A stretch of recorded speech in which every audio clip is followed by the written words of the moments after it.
Vale, ya estuvo. Bien, no sé si tienen dudas o comentarios.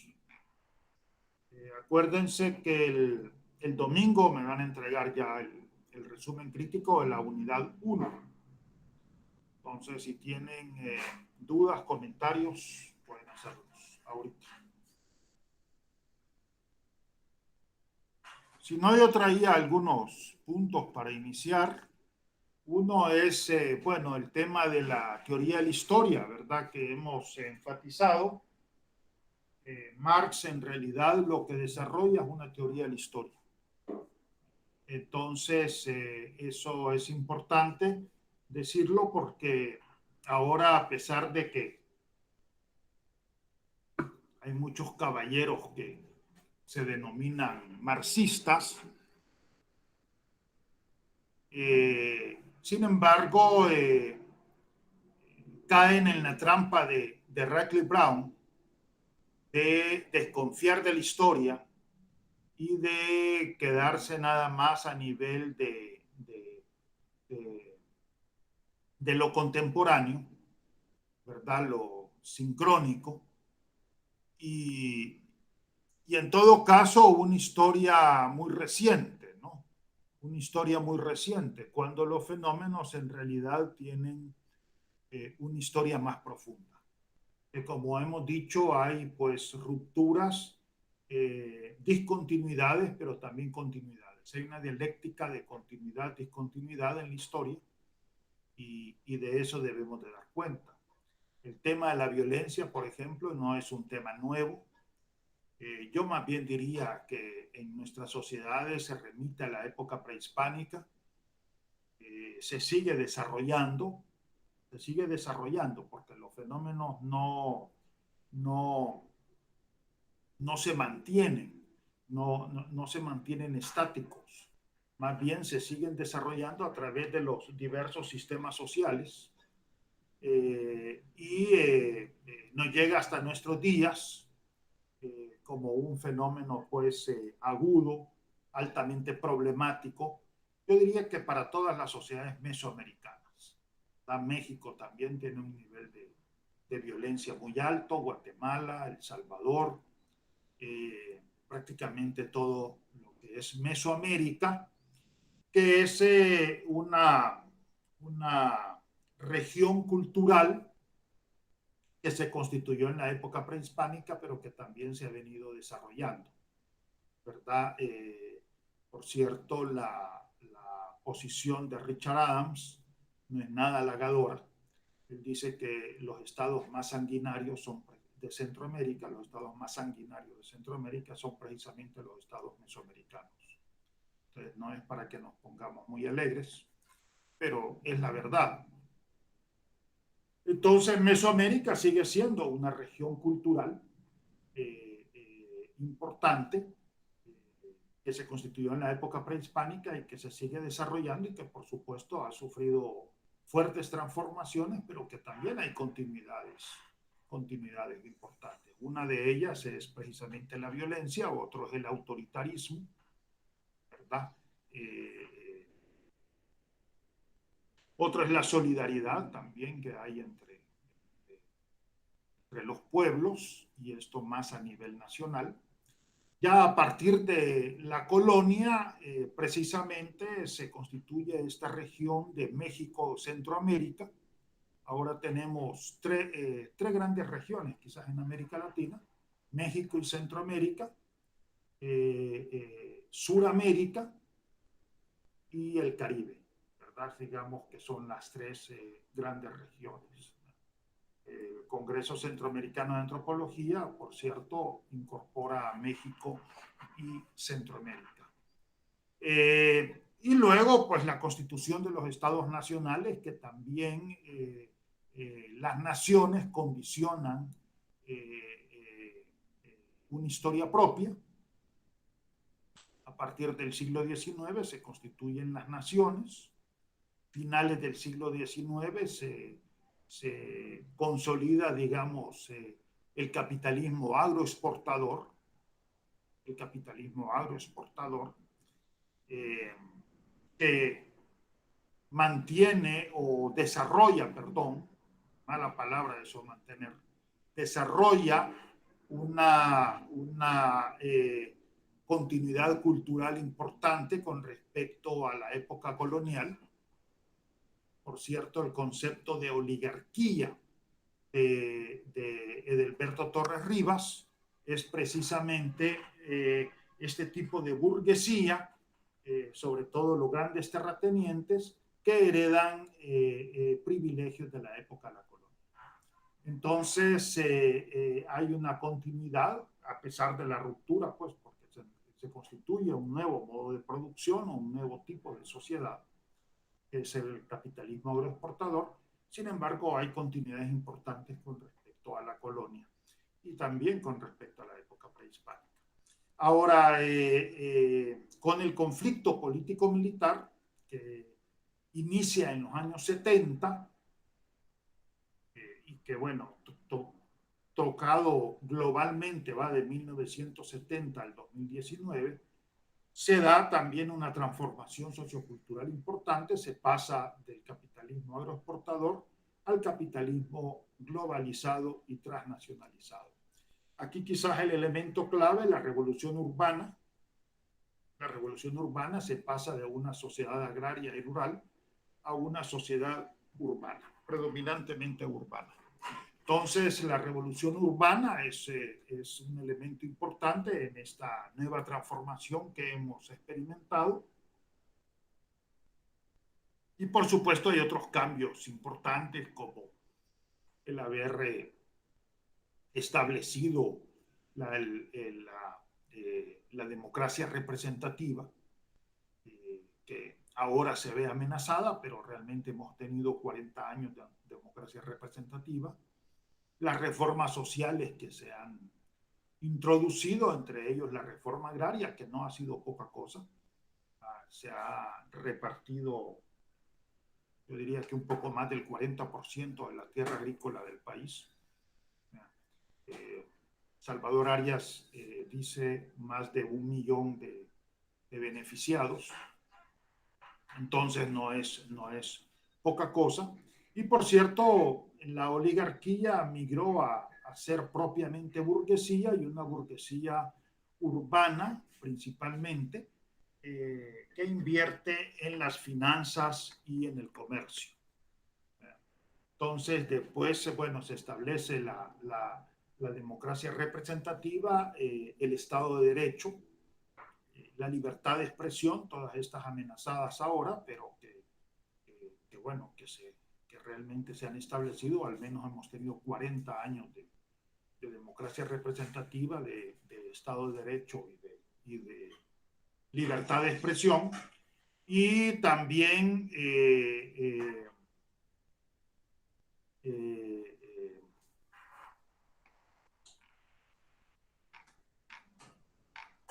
bueno, también se ha, pues, en general transformado la vida social. Entonces, a mí me parece que sí se ha vivido una transformación sociocultural, que se ha establecido en un nuevo tipo de sociedad, ¿verdad? Bueno, y también iba a decir, se ha profundizado la globalización y se ha dado la transnacionalización de la cultura, que por cierto la migración transnacional se da a partir de los 80, y bueno, una migración que se ha mantenido constante y no creo que vaya a bajar, por lo menos no es la tendencia, ¿verdad? Entonces eso es lo primero. O sea, Marx más bien nos invita a pensar la historia, y no solo la historia contemporánea, sino que la historia antigua, la historia profunda, ¿verdad? Y ver cómo se ha venido transformando la sociedad. En el caso de Marx, el elemento clave era la propiedad, el establecimiento de la propiedad privada, y él estaba preocupado en cómo realmente se ha establecido la propiedad privada. Arma pues un conjunto de modos de producción que en realidad están basados en la historia de Europa, pero que la propuesta de Marx es más una propuesta teórica y no tanto una propuesta respuesta empírica. Ya es cada sociedad la que tiene que determinar el modo de producción, los modos de producción, ¿verdad? En Mesoamérica básicamente tenemos el modo de producción asiático, que abarca México, Guatemala, El Salvador, parte de Honduras. Luego la colonia, la época colonial, que no es capitalismo, más bien es una combinación de mercantilismo con algunas estructuras feudales, eh, eh, también continuidades con respecto al modo de producción asiático, eh, y un sistema centralizado. Recordémonos que España no era feudal en realidad, España era un sistema señorial, ¿verdad? Era un sistema centralizado. Ese sistema centralizado se desarrolla también en la época de la colonia. Luego el capitalismo agroexportador del cual estábamos hablando, centrado principalmente en el café, luego adquiere también importancia la caña de azúcar y en un momento dado el algodón. Y ya el capitalismo urbano, globalizado y transnacionalizado. Entonces, los modos de producción, en realidad, o a mí me gusta más hablar de tipos de sociedad al estilo de Karl Polanyi, se establecen empíricamente de acuerdo a la historiografía de cada región y de cada país, ¿verdad? Porque a partir del siglo XIX, pues ya se instaura el Estado Nacional y la nación, pues realmente condiciona, ¿verdad? Ya se desarrollan historias de carácter nacionales. Tiene otro aspecto que era importante establecer, es el paso de Marx joven al Marx maduro, del Marx joven al Marx maduro. Y aquí, bueno, en primer lugar, esta transición del concepto de alienación al fetichismo en la mercancía.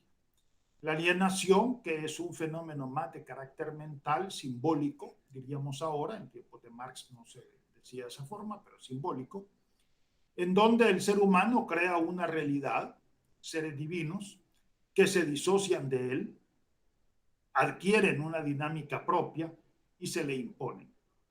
Le imponen formas de pensar, sentir y actuar. Prescriben formas de pensar, sentir y actuar. Y ya, digamos, como quiebre, estaría el libro este de la ideología alemana, y luego ya Marx en el Capital arriba al concepto de fetichismo de la mercancía, en donde ya es más bien una realidad de carácter socioeconómica. El ser humano crea una realidad, igual que en el caso de la alienación, solo que ahora el mercado, que se disocia de él, adquiere una dinámica propia y se le impone. Y también le impone formas de pensar, sentir y actuar. Pero esta realidad, además, oculta la esencia del fenómeno. ¿Cuál es la esencia del fenómeno? La explotación del hombre por el hombre. Esa es la esencia del fenómeno.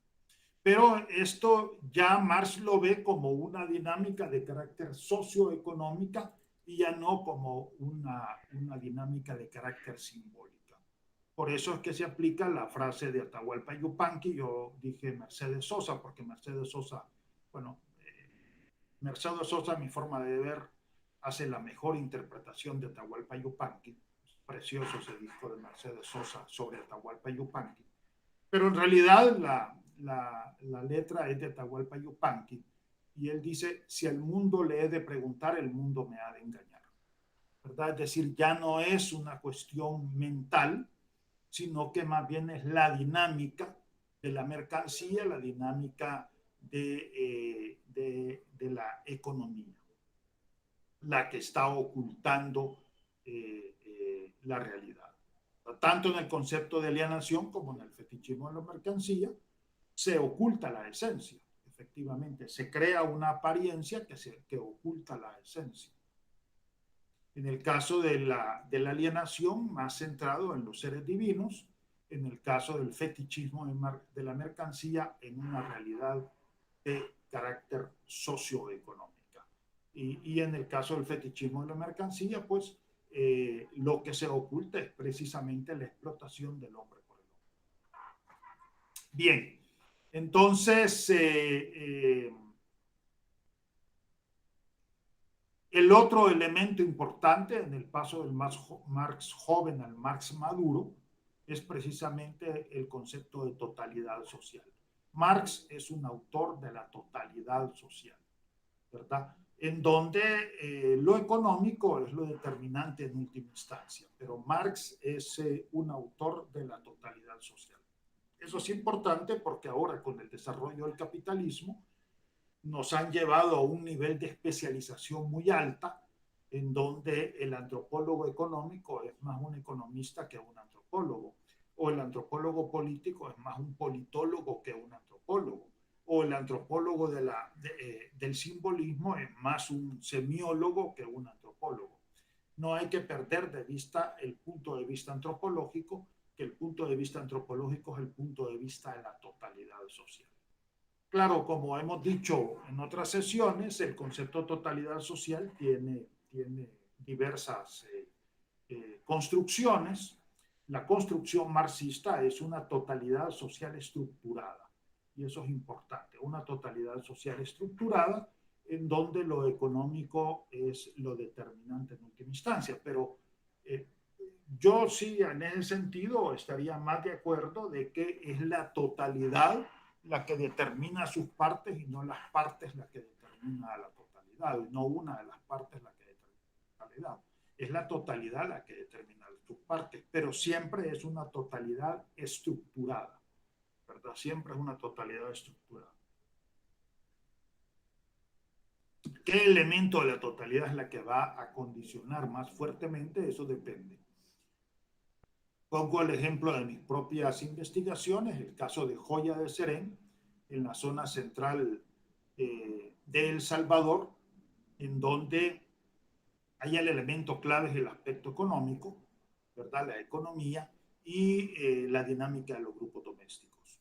Pero si nos vamos al caso de Guarjila y los ranchos en el oriente de Chalatenango, cerca de la frontera de Honduras, en donde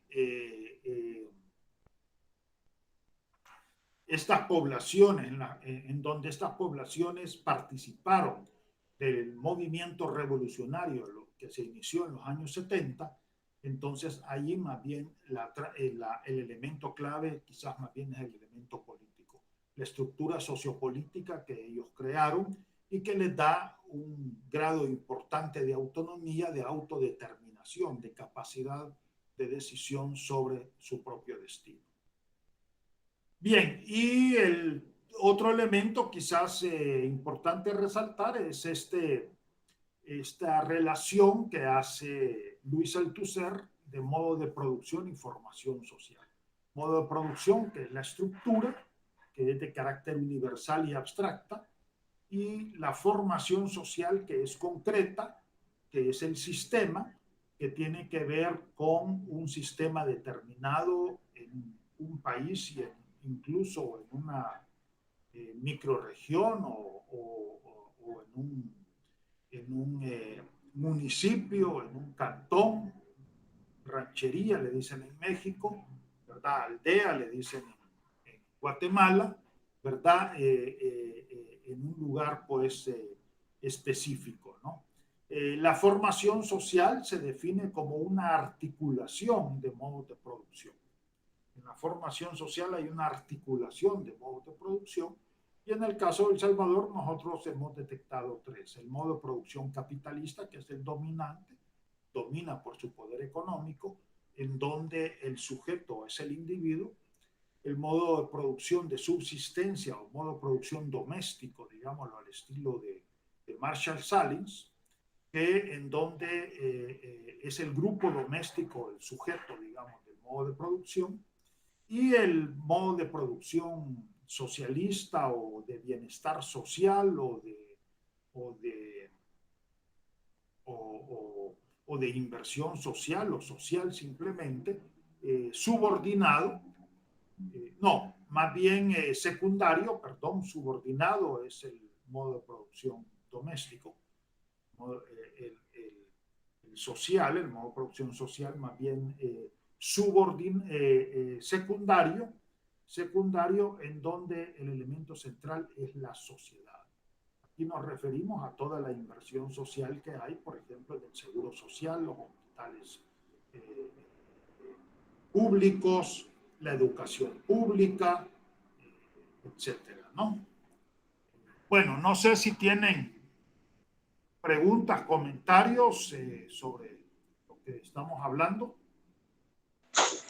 Yo tenía unas preguntas que las iba anotando ahí para que no se me olvidaran en el chat, pero la primera era de lo que estaba hablando al principio, de a qué tipo de estudio o de qué disciplina estaba hablando Marx cuando mencionaba lo de investigar tomando en cuenta la historia profunda, si solo era desde la economía o si era algo más en general. Yo Y diría la que otra, sí, perdón, diga. contesto esta mejor. Yo Bye. diría que es en general en las ciencias sociales, ¿verdad? La época de Marx no había, bueno, no había una separación, digamos, de las disciplinas tan clara como la hay ahora. Antropología, pues, bueno, realmente se desarrolla un poco después.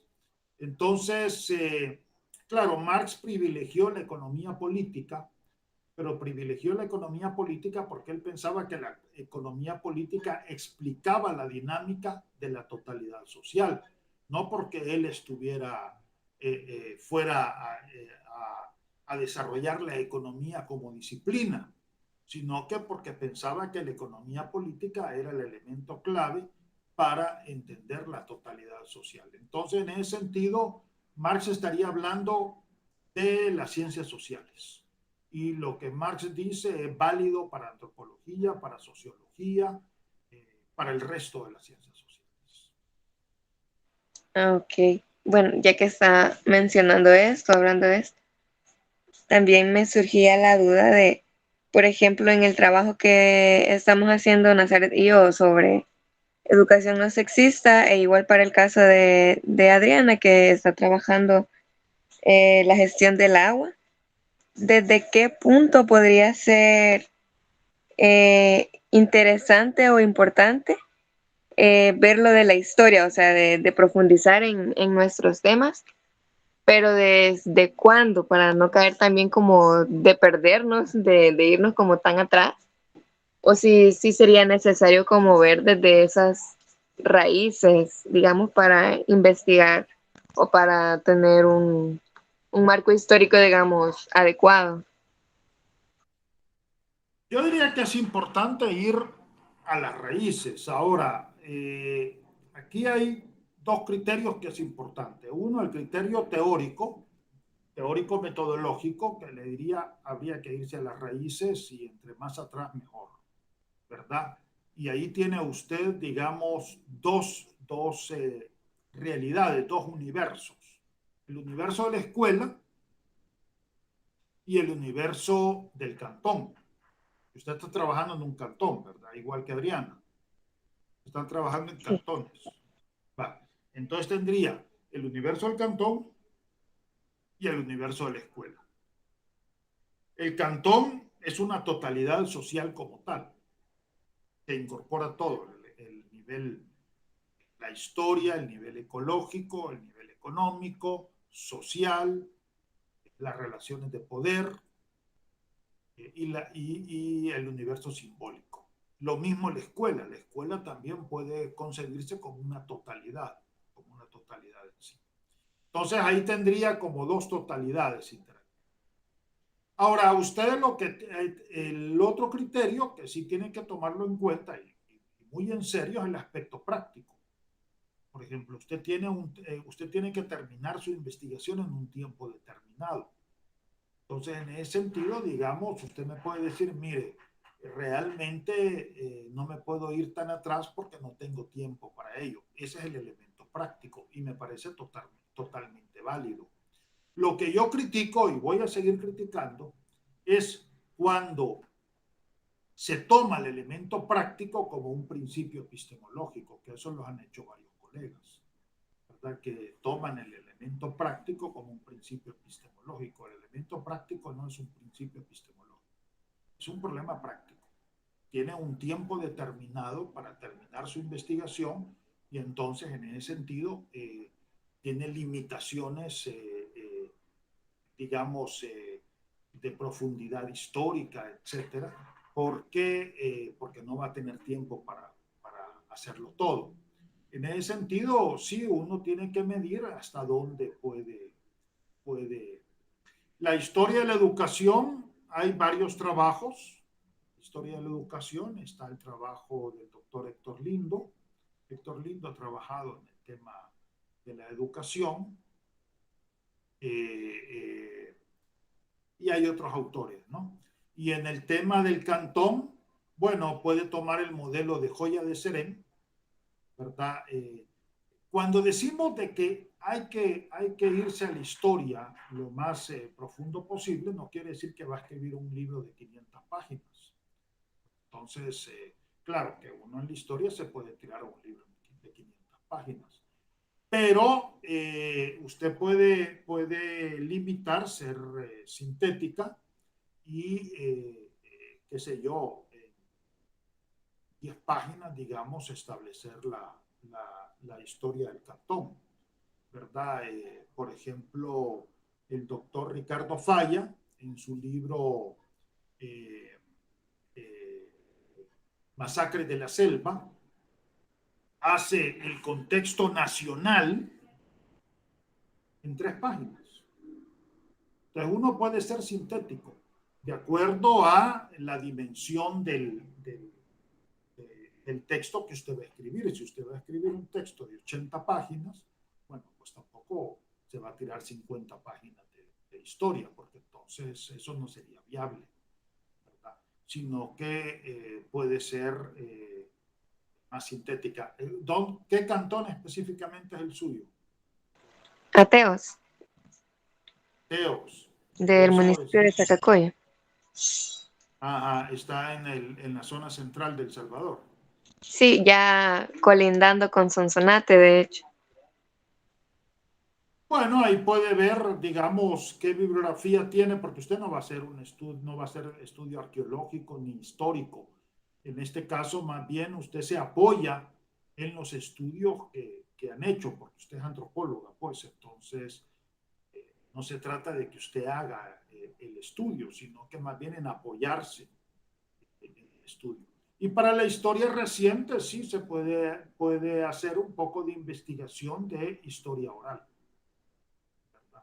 De historia oral. Y lo mismo usted, Adriana.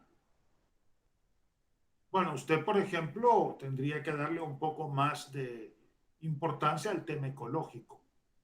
También la historia no se hace así en general, sino que se centra en el tema específico que uno está trabajando.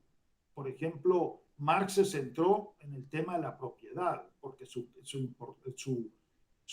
interés era la propiedad, ¿verdad? ¿Cómo surge la propiedad privada? Entonces, él se centró en el tema de la propiedad. Usted puede un poco centrarse en el tema de la educación, eh, eh, desde cuándo. Pues mire, que en el tema de la educación, quizás a partir de la reforma de Beneke, del 68, ¿verdad? Del 68, y ahí sí yo la remitiría al libro de Héctor Lindo. Eh, Está publicado por la UCA. El tema de la reforma de Beneke del 68, y pero me lo voy a decir específicamente cuál. Vale, está bien.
Sí, es este libro que se llama Modernización, Autoritarismo y Guerra Fría. Está publicado por la UCA, de Héctor Lindo y Eric Chin.